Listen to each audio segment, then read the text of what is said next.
जय हिंद दोस्तों, आपका स्वागत है आपके अपने यूट्यूब चैनल ड्रीम एसएससी पर। बताएंगे आप सभी कैसे हैं। आशा करते हैं अच्छे होंगे, ज़बरदस्त होंगे, मस्त होंगे। आज हम बात करने वाले हैं एसएससी जीडी 2024 के लिए मोस्ट इम्पॉर्टेंट क्वेश्चंस की, जो कि बहुत ही इम्पॉर्टेंट होने वाले हैं। ये सभी क्वेश्चन लेटेस्ट हैं, यानी सभी अपडेटेड प्रश्न दिए गए हैं। इसीलिए इन सभी प्रश्नों को अच्छे से देखिए और अपनी तैयारी को ज़बरदस्त बनाते रहिए। अगर इन सभी का आपको पीडीएफ चाहिए तो पीडीएफ डिस्क्रिप्शन में दिए गए टेलीग्राम चैनल के लिंक पर क्लिक करके आप वहां से ज्वाइन हो सकते हैं टेलीग्राम में, और वहां से आपको पीडीएफ भी मिल जाएगा। पीडीएफ भी वहां से प्रोवाइड हो जाएगा। चलते हैं अपने पहले प्रश्न की ओर। उससे पहले अगर आपने इस चैनल को सब्सक्राइब नहीं किया तो सब्सक्राइब कर लीजिए और वीडियो को लाइक कर दीजिए। हमारा आज का पहला प्रश्न है, भारत में हरित क्रांति का पहला चरण के दशक के मध्य से के दशक के मध्य तक था, यानी कब से कब तक था। जो हरित क्रांति का पहला चरण था भारत में, कब से कब तक था। 1950 से 1960 तक, या फिर 1970 से 1980 तक, या फिर 1940 से 1950, या फिर 1960 से 1970।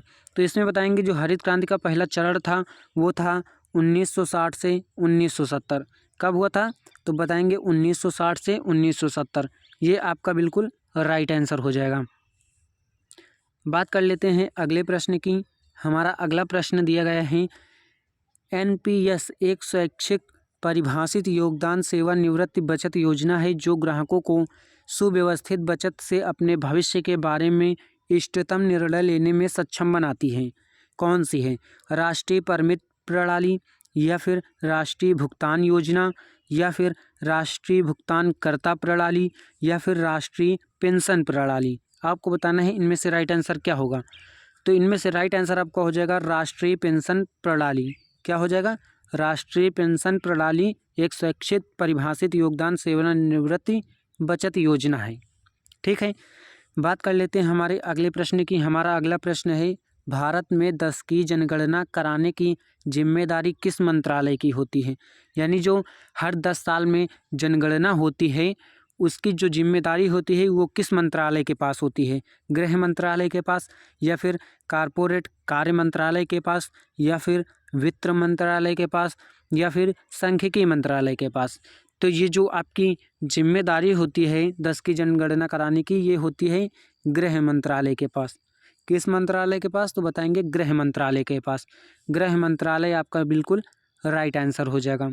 हमारा अगला प्रश्न है, नीति आयोग के प्रथम उपाध्यक्ष के रूप में पदभार किसने संभाला था। यानी नीति आयोग के जो प्रथम उपाध्यक्ष थे वो कौन थे, इनमें से आपको बताना है। गीता गोपीनाथ, या फिर डॉक्टर हिरेन जोशी, या फिर रंजन गोगोई, या फिर अरविंद पंगड़िया। इनमें से राइट आंसर बताना है कि जो हमारे नीति आयोग थे उनके प्रथम उपाध्यक्ष के रूप में किसे चुना गया था। तो बात करेंगे अरविंद पंगड़िया की। अरविंद पंगड़िया आपका बिल्कुल राइट आंसर यहाँ पर हो जाएगा। हमारा अगला प्रश्न है, दिया गया है 2019 में भारत मिलियन टन इस्पात का विनिर्माण कर संसार में कच्चा इस्पात उत्पादकों में दूसरे स्थान पर था। 2019 की बात यहाँ पर की जा रही है। ठीक, भारत में कितने मिलियन टन इस्पात का विनिर्माण किया था? 198, या फिर 111, या फिर 71, या फिर 234। तो इसमें कितना हो जाएगा? इसमें हो जाएगा 111 मिलियन टन। 111 आपका बिल्कुल राइट आंसर यहाँ पर हो जाएगा। हमारा अगला प्रश्न दिया गया है, एशियाई खेल 2024 का आयोजन निम्नलिखित में से किस देश में किया जाएगा। यानी जो एशियाई खेल होते हैं वो 2024 में इसके अध्यक्षता कौन करेगा, यानी कहाँ पर आयोजित होगा ये। इंडोनेशिया में, या फिर फ्रांस में, या फिर मालदीव में, या फिर सिंगापुर में। आपको इसका राइट आंसर बताना है। तो इसका राइट आंसर हो जाएगा क्या? फ्रांस। कहाँ पर आयोजित होना है ये? फ्रांस में। यानी एशियाई खेल 2024 के जो आयोजन होगा यानी अध्यक्षता होगी वो फ्रांस करेगा। हमारा अगला प्रश्न है, दिया गया है, कोशिका आकार का निम्नलिखित में से कौन सा युग्म सही है। यानी एक तरफ कोशिका दी गई है, एक तरफ उनका आकार, इनमें से कौन सा सही है। लाल रक्त कोशिकाएं गोलाकार होती हैं और पेशी कोशिकाएं तुर्क रूपी होती हैं, यानी तर्क रूपी होती हैं। इनमें से राइट आंसर आपको बताना है। केवल एक कथन सही है, यानी केवल पहला सही है, या फिर एक और दो दोनों सही हैं, या फिर ना तो एक सही है ना तो दो, या फिर केवल दूसरा सही है। तो इसमें से राइट आंसर क्या हो जाएगा? इसमें से राइट आंसर हो जाएगा एक तथा दो दोनों, यानी दोनों हो जाएगा। लाल रक्त कोशिकाएं जो होती हैं वो गोलाकार होती हैं और पेशी कोशिकाएं वो तर्करूपी होती हैं, यानी ऑप्शन 2 आपका बिल्कुल राइट आंसर यहाँ पर हो जाएगा। हमारा अगला प्रश्न है, हेमिस पर्व मुख्य रूप से में मनाया जाता है, यानी हेमिस पर्व जो है आपका वो कहाँ पर मनाया जाता है? लद्दाख में मनाया जाता है, या फिर चंडीगढ़ में मनाया जाता है, या फिर पुदुचेरी में मनाया जाता है, या फिर लक्षद्वीप में मनाया जाता है? देखिए, जो हेमिस पर्व है ये हमारा कहाँ मनाया जाता है? ये मनाया जाता है आपका लद्दाख में। कहाँ मनाया जाता है? तो बताएंगे, ये आपका मनाया जाता है लद्दाख में, यानी लद्दाख आपका बिल्कुल राइट आंसर यहाँ पर हो जाएगा। हमारा अगला प्रश्न दिया गया है, सूर्य किरण युद्ध अभ्यास किन दो देशों के बीच हुआ? यानी जो सूर्य किरण युद्ध अभ्यास हुआ था वो किन दो देशों के बीच हुआ? भारत और अमेरिका के बीच, या फिर भारत और नेपाल के बीच, या फिर भारत और चीन के बीच, या फिर भारत और रूस के बीच? देखो, जो सूर्य किरण युद्ध अभ्यास है वो हुआ है किसके बीच? तो बताएंगे भारत और नेपाल के बीच। किसके बीच? तो भारत और नेपाल के बीच। यहाँ ऑप्शन 2 आपका बिल्कुल राइट आंसर हो जाएगा। हमारा अगला प्रश्न है, निम्नलिखित में से कौन से तत्व की परमाणु संख्या 33 है? यानी किस तत्व की परमाणु संख्या 33 है? नियान की, या फिर बेरियम की, या फिर आर्सेनिक की, या फिर आयोडीन की?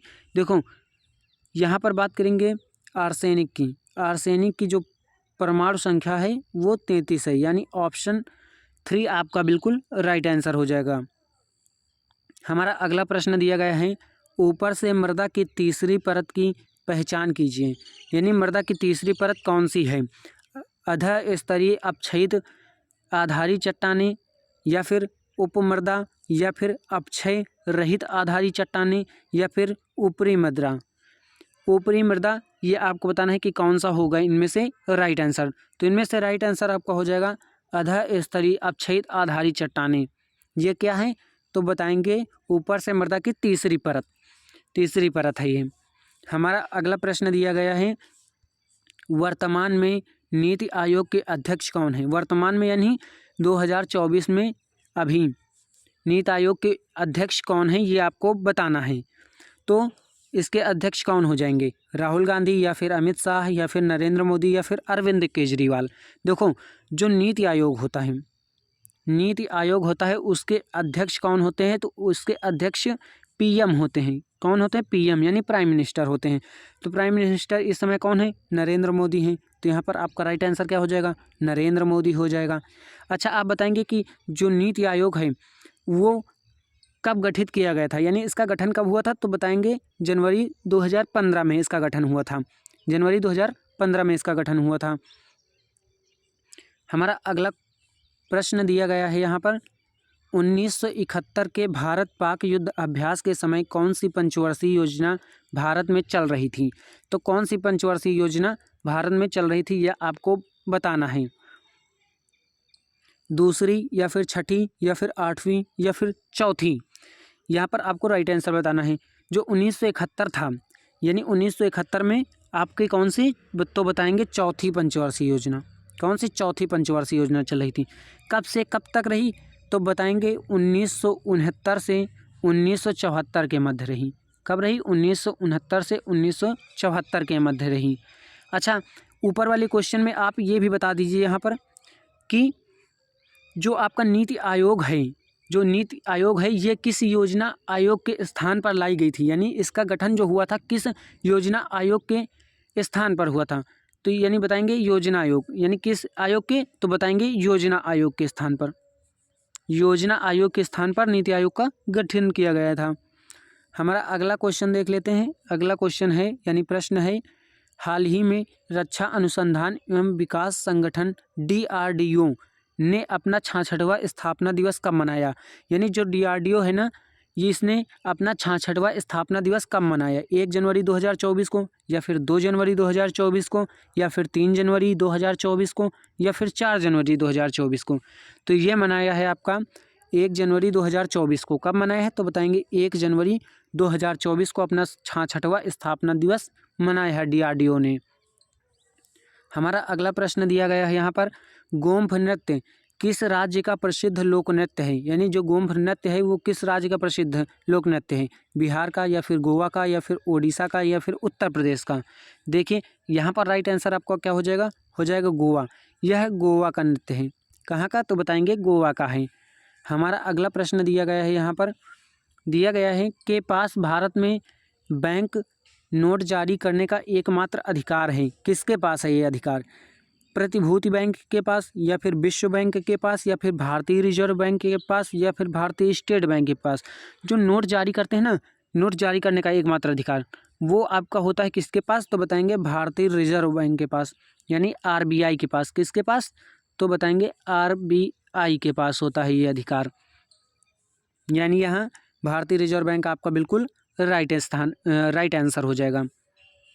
हमारा अगला प्रश्न दिया गया है यहाँ पर, चूँकि मौर्य साम्राज्य इतना बड़ा था इसलिए अलग अलग हिस्सों पर अलग अलग शासन किया जाता था। यहाँ पर रिक्त स्थान दिया गया है। आगे कहा गया है कि आसपास के इलाकों पर सम्राट का सीधा नियंत्रण था। किस क्षेत्रों के आसपास, यानी किस इलाकों के आसपास, पाटलिपुत्र के या फिर तक्षशिला के या फिर लुम्बिनी के या फिर उज्जैन के। तो बताएंगे किस क्षेत्र के आसपास, तो बताएंगे कौन सा हो जाएगा, पाटलिपुत्र के आसपास। किसके पास, तो बताएंगे पाटलिपुत्र के आसपास। हमारा अगला प्रश्न दिया गया है, हाल ही में किस राज्य के हट्टी समुदाय को अनुसूचित जनजाति का दर्जा मिला है, हिमाचल प्रदेश को के या फिर असम के या फिर मणिपुर के या फिर मेघालय के। तो इसका राइट आंसर क्या हो जाएगा हिमाचल प्रदेश, यानी हिमाचल प्रदेश के जो हट्टी समुदाय हैं इनको अनुसूचित जनजाति का दर्जा मिला हुआ है। हमारा अगला प्रश्न दिया गया है, निम्नलिखित में से क्या राष्ट्रपति पद की उम्मीदवारी के लिए आवश्यक योग्यता नहीं है, यानी वह योग्यता जो जरूरी नहीं है राष्ट्रपति के पद के लिए वो आपको बतानी है। लोकसभा के सदस्य के रूप में चुनाव के लिए योग्य, या फिर 35 वर्ष की न्यूनतम आयु, या फिर भारत का नागरिक, या फिर उच्च शिक्षा। तो यहाँ पर देखिए बात कर लेते हैं पहले लोकसभा के सदस्य के रूप में चुनाव के लिए, तो ये होना ज़रूरी है। 35 वर्ष की न्यूनतम आयु भी ज़रूरी है, भारत का नागरिक होना भी ज़रूरी है। यहाँ पर कौन सा ज़रूरी नहीं है, तो बताएंगे उच्च शिक्षा, यानी उच्च शिक्षा यहाँ पर ज़रूरी नहीं है राष्ट्रपति के पद के लिए, यानी ऑप्शन 4 आपका बिल्कुल राइट आंसर हो जाएगा। हमारा अगला प्रश्न दिया गया है, हाल ही में चर्चा में रहे ड्रिलिंग जहाज मेंगजियांग का संबंध किस देश से है, यानी जो मेंगजियांग का संबंध है वो किस देश से है, चीन से है या फिर रूस से है या फिर उत्तर कोरिया से है या फिर दक्षिण कोरिया से है, ये आपको बताना है। इसका राइट आंसर आप हमें कमेंट बॉक्स में दीजिएगा और ये भी बताइएगा आपने 19 में से कितने प्रश्न सही किए हैं। इसी तरह से अपनी तैयारी को ज़बरदस्त बनाते रहिए। आशा करते हैं कि आपकी तैयारी इसी तरह से अच्छी बनी रहेगी और जो 2024 का पेपर है ये इसमें आप सिलेक्शन लेके ही रहेंगे। आगे मिलते हैं नेक्स्ट वीडियो में। इस वीडियो में इतना ही।